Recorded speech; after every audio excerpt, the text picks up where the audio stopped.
Hey, this is Russ. Yes, I am wearing another blue shirt. It's not the same one that you saw before. If I'm not wearing a black shirt, I'm usually wearing a blue one, but it's usually black.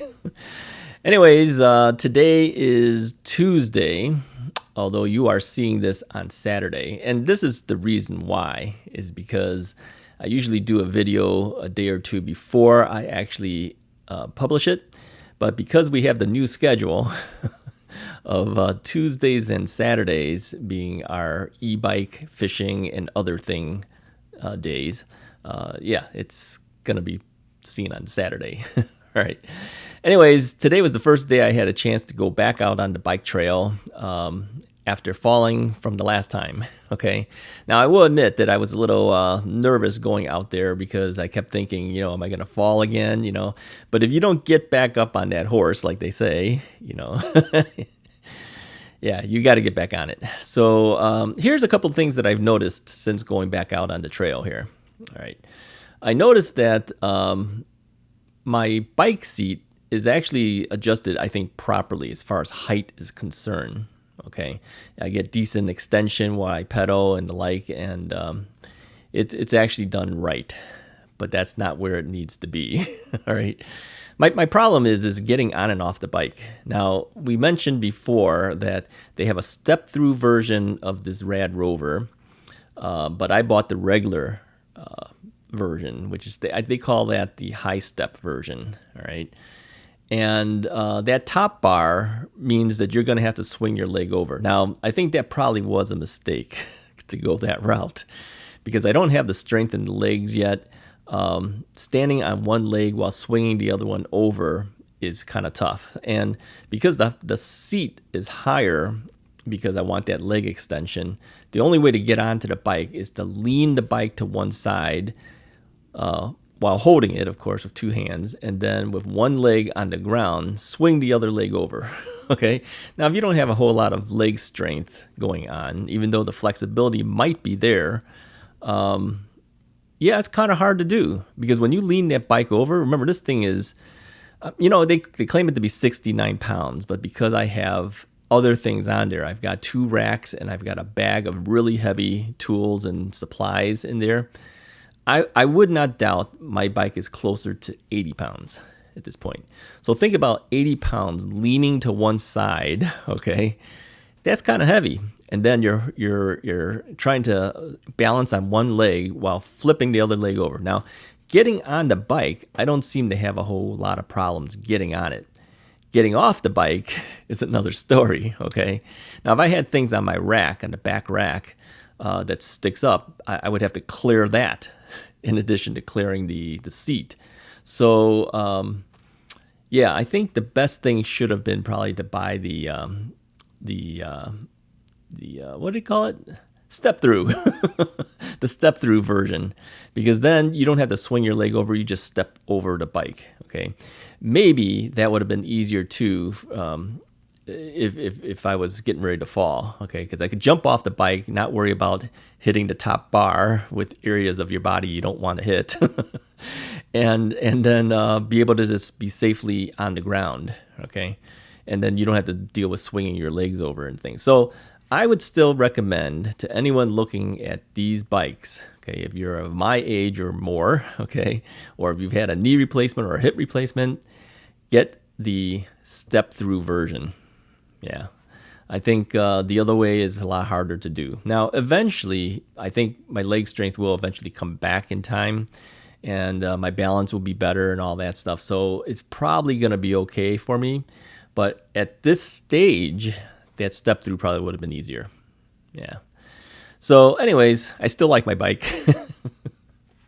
But that's just something I wanted to mention to you guys. Now, the height of the seat. Let's go back to that. Okay. Now, I didn't take you guys on an actual ride again today. And the reason is because, being the first day back after falling off the bike, I didn't want to concentrate on the video aspects of everything. I wanted to just ride it and to make sure that I didn't fall again. Right? But remember too that I didn't fall while riding the bike. I fell when I stopped. It's always when I stop or when I'm slowing down. Now, the problem that I have is, as other people are on the trail with you, you have to kind of slow down.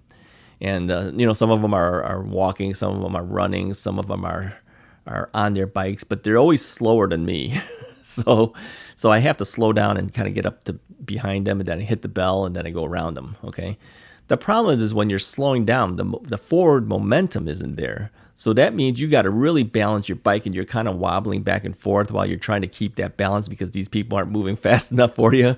Or you can go around them. Now, on some of the trails, you cannot simply just go off the trail and go onto the gravel and go back onto the trail, because you risk falling because of that. Okay. Now, I have gone around people when I'm on trails that have like grass on either side, because you guys saw that I was under those high tension wires and things. There's grass on either side. On those trails, I'll go up on the grass. I'll just go totally around them on the grass, because I don't want them walking in front of me. Even if I'm passing them, if they make a wrong move, I don't want to run into them. So to make sure that doesn't happen, I'll just ride up onto the grass. Now, without the e-bike, I can't do that, right? Because it takes a lot more effort riding on grass than it does on pavement, right? But when you have a motor and you have a throttle, it doesn't really matter that much, okay? So I'll ride up on the grass and go totally around them, right? And I do hit them with the bell, just to let them know that I'm behind them.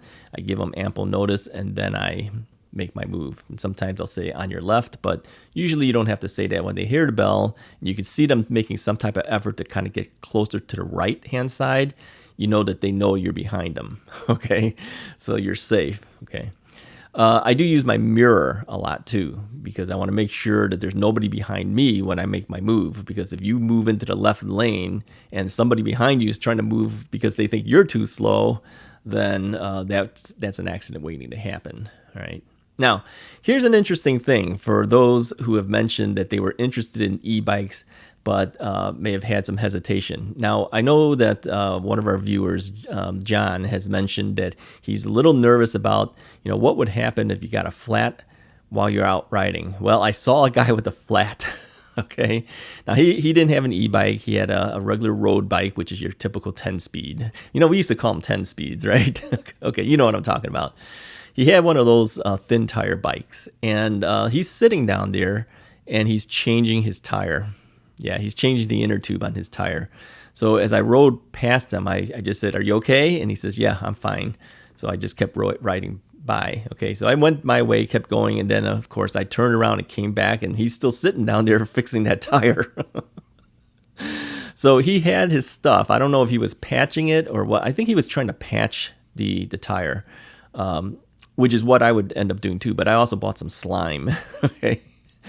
Now, they say sometimes slime works, sometimes slime doesn't. I've never used it before, but I've heard of the product, of course, and they say it's very messy. So I guess the only messiness would be is if you pump it into the thing and you don't have anything to wipe it off with, which reminds me I need to bring a towel. So you just keep adding things to that bag in front of the bike.